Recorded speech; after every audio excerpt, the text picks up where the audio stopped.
Seeing a ghost happens a lot of different ways. So first of all, sometimes you physically see them with your eyes, and they're so realistic you don't realize at that very moment that they're not real. I've been in sites where I've said, oh, I was talking to the nice lady, in the basement. And they're like, there's no lady in the basement. I'm like, no, there was a lady in the basement. She's older, she's blah, blah, blah, blah. And you go through this whole list of what you saw. And they're like, there's no lady in the basement, but we've seen her too. My name is Patty Wilson, and this is my advice.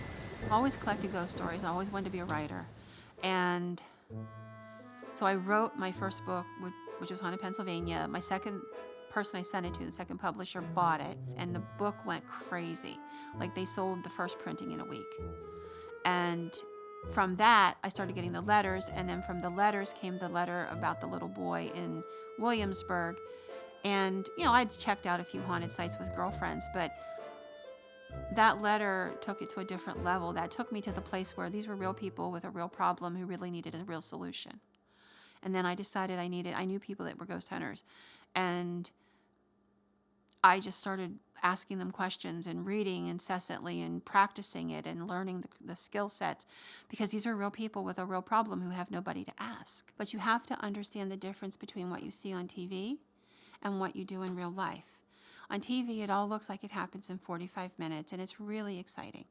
But the truth of the matter is, often it's 40 and 50 hours worth of video that's been shot to get there. And some of the stuff they do for sensationalism. People that call me, I would say about 80% of them had legitimate problems, whether they were paranormal or they were something else.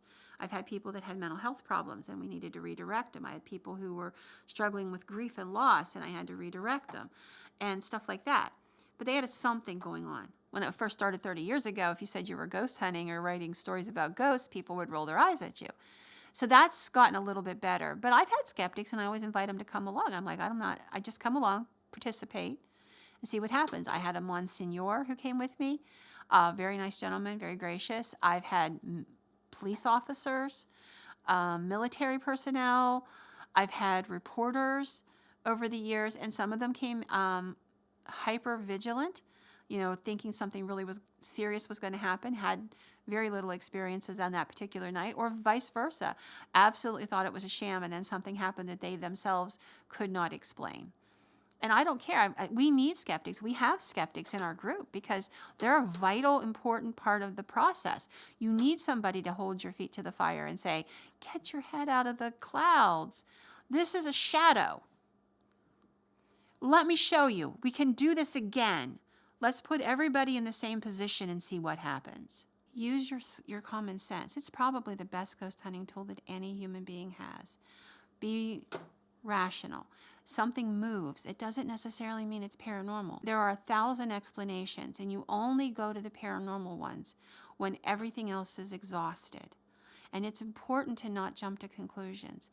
Don't always tell everybody everything that's happening on a site. For example, when I did an investigation, I would do the research and I would interview the people by myself.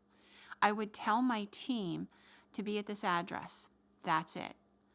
There would be a group of people who are working with equipment, the standard stuff, thermal probes, EMF meters, voice recorders, and video.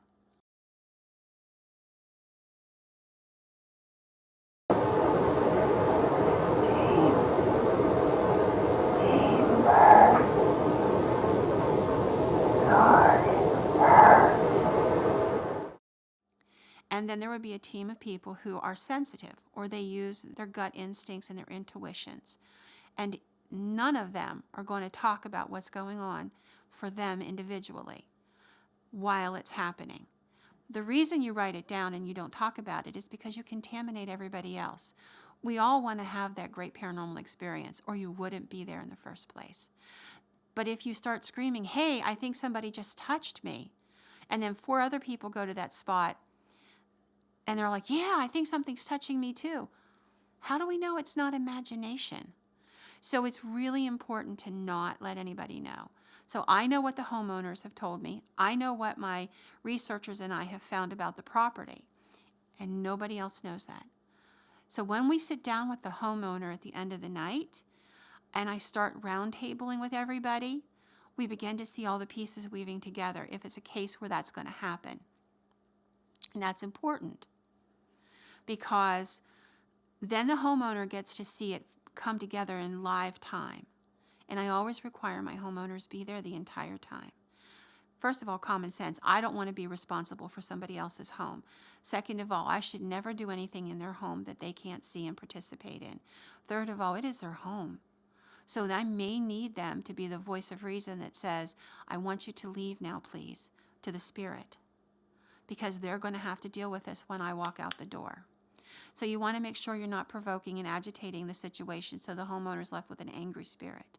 You want to make sure you're documenting things properly all the way through the process, that you're keeping the information kind of close to the cuff until you get to that last moment where you can lay it all out and see where all the pieces fit. If it doesn't happen, that anything happens at night, don't tell the family that the house isn't haunted. Tell them the truth. We didn't get anything tonight. If you'd like us to come back and try it once or twice more, we can. Ghosts are not going to make it on command just because you want them to be there. And probably one of the most important pieces of advice I've ever learned was that you have to always remember it's not a ghost. It's a human being. Treat them with dignity and respect, and never forget this is somebody's loved one. So when I'm writing about people, I know that somebody's going to read this book somewhere down the line, and they're going to say, that was my great aunt, or that was my mom's cousin, or whatever.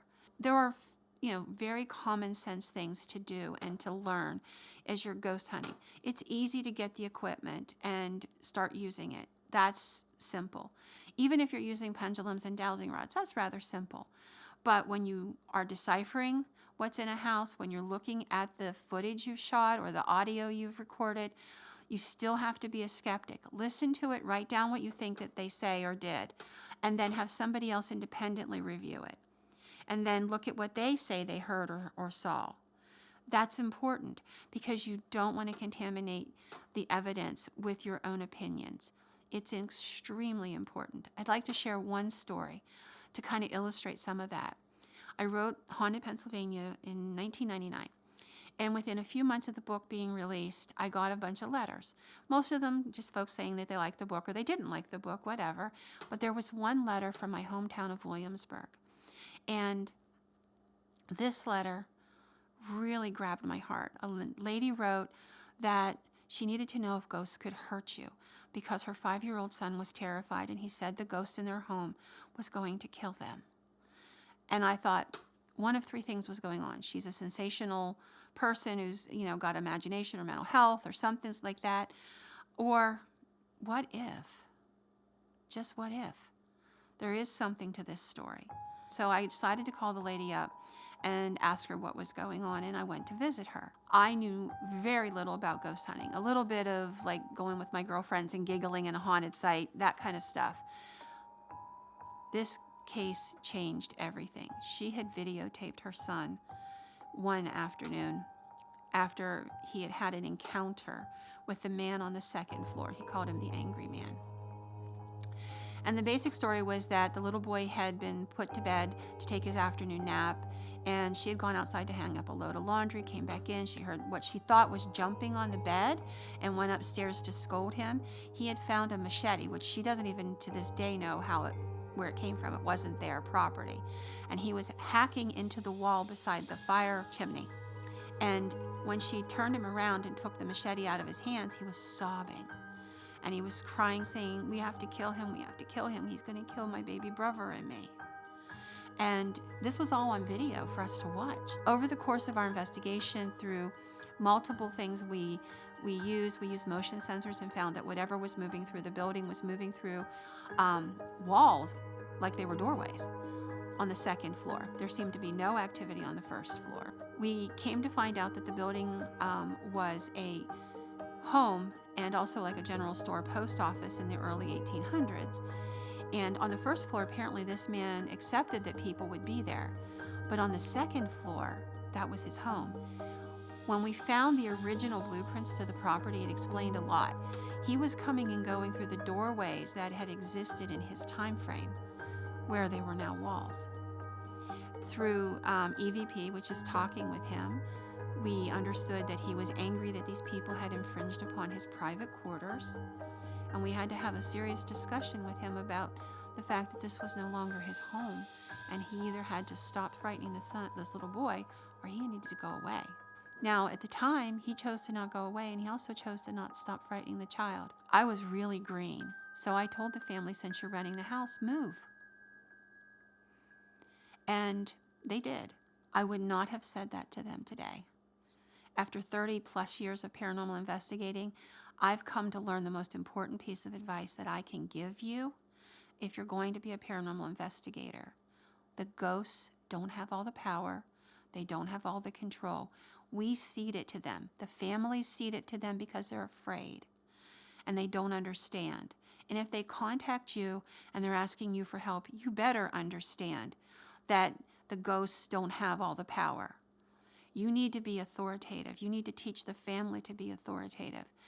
Had I gone into that house and had a serious conversation and said, look, this is not going to happen. I seriously will bring a priest in or a minister and we will deal with this issue, or I will deal with it. I've now learned how to do that. And this is going to end, but you're not going to terrorize this family. And done what had to be done at that point, that house would not be haunted today. And that boy would not have gone through another 2 years of being afraid. I made mistakes because I was really young in the field, and we all will make them. I'm not trying to say that anybody's going to be perfect at it, but take your experiences and learn from them and build on them. And if that is the most important thing that I can think of to tell you, don't ever assume that you have lost control. You only lose it when you think you have.